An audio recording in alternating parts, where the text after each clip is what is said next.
C'est Moroua, grand père du journal. Fallou Diop a été battu à mort par son marabout à Raoudou, à Linguère, dans la commune de Thiel, plus précisément, souligne Vox Populi, qui indique que le talibé de 11 ans a été tué à coups de gourdin. Mais mon confrère indique que le meurtrier est un talibé de 15 ans, chargé de surveiller ses condisciples en l'absence du maître coranique. Et le plus choquant aux yeux de Libération est que, pendant qu'il agonisait, son bourreau, qui lui a fracassé le crâne avec un bâton, est allé tranquillement déjeuner. Les faits, selon Vox Populi, ont eu lieu dimanche vers 14h. Ce drame n'est pas un cas isolé. Libération informe que depuis 2017, 17 talibés sont morts du fait de violences, d'actes de négligence ou de mise en danger. Le journal, pour qui tous sont coupables, relève 61 cas de passage à tabac, d'abus physiques et sexuels durant la même période. Des talibés, on passe aux femmes qui font, par ces temps qui courent, les victimes, qui sont les victimes des malfaiteurs. Dernière affaire en date, l'assassinat de Ndioba Laïsek à Pikine, Guinaw Rail Sud. Les Échos révèlent que l'enquête de police avance à grands pas avec les auditions de proches de la victime et autres personnes.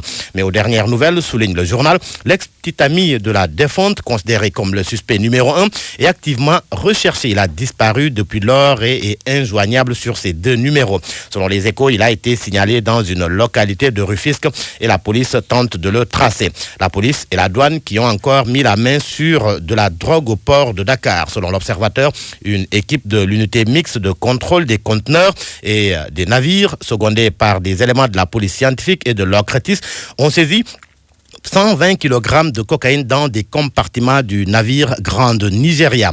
Le même navire dans lequel a été faite une saisie de 798 kg de cocaïne le 26 juin 2019. Ce qui explique le titre qui barre la une du quotidien Le Quotidien. Pas de répit pour Grande Nigeria. Le journal qui fait état de 120 kg de plus de 9 milliards retrouvés 6 mois après sur le même navire. Et l'on parle de l'épidémie de coronavirus qui sévit en Chine. Enquête informe que le Sénégal a mis en place un dispositif de détection précoce de la maladie à l'aéroport international Blaise Diagne de Diass, au port et au niveau des frontières. Le journal en déduit que le Sénégal se bunkérise. Enquête qui s'est par ailleurs entretenue avec le secrétaire d'État au Sénégalais de l'extérieur sur la situation de nos compatriotes vivant en Chine. Moïse Sarr confie qu'on a 11 étudiants à Wuhan qui ne sont pas confinés. La 12e étudiante est en route pour le Sénégal. Il ajoute qu'il n'y a aucun Sénégalais vivant en Chine atteint par le virus.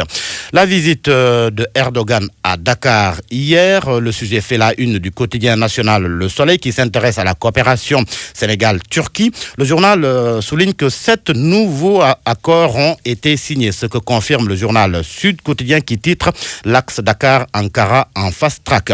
Ankara, selon mon confrère, annonce la régularisation de 1500 Sénégalais en Turquie. La même information est d'ailleurs à la une de Tribune et au sujet de la crise libyenne. Macky et Erdogan accordent leur violent. Le journal LAS, lui, s'intéresse au fer de la Falémé. À propos de cette visite de Erdogan toujours à Dakar, Macky offre le fer à Erdogan malgré l'alerte de Sonko et Atepa sur le contrat de Tosiali. Et l'on termine par les sports à présent.